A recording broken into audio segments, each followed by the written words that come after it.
মালাকুল মউত আল্লাহকে প্রশ্ন করছিলেন, দায়িত্ব তো দিছেন, পুরা করতে হবে, কোনো দ্বিমত নাই। কিন্তু মনে ভাবে মানুষ সারাদিন আমার নামের চর্চা করবে, খালি বলবে এই লোকটার কোনো কাজ নাই, শুধু সারাদিন গাজীপুরে ঘুরতে থাকে, যাকে মনে চায় তাকে উঠায় নিতে থাকে, সারাদিন আমার আলোচনা করবে, মানুষের মুখে মুখে থাকবে। তো আল্লাহ প্রতি উত্তরে বলছিলেন, সাআজআলু লিল মাউতি সাবাবা, আমরা মৃত্যুর কারণ বানায় দিব। ইয়াযকুরু সাবাব ওয়া ইয়ানসা, মানুষ কারণ নিয়ে আলোচনা করবে, তোমার নাম ভুলেও নিবে না।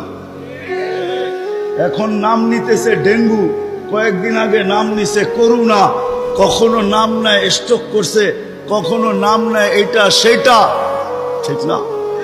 হ্যাঁ, আরেকটা কারণও আছে। শুধু নবীজির দিকে তাকাইয়া এই উম্মতের জন্য আল্লাহ এটা করছেন, এই উম্মতের জন্য। এই উম্মতকে আল্লাহ আখিরাতে শাস্তি দিতে চান না। হায় হায়, উম্মত যদি নবী চিনত। আয়সা পড়ছি অবেলা, তো হাতে সময়ও নাই, আর হইল ওয়াজ মাহফিল, অন্য কিছু হইলে হয়তো ওইদিকে চলে যেতাম।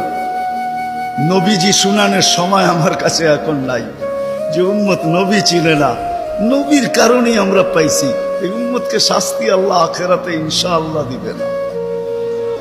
হ্যাঁ হ্যাঁ, দেয় তো দেয় কি কইরা, যার উপরে তিনবার কুদরতি হাত লাগছে। কয়বার?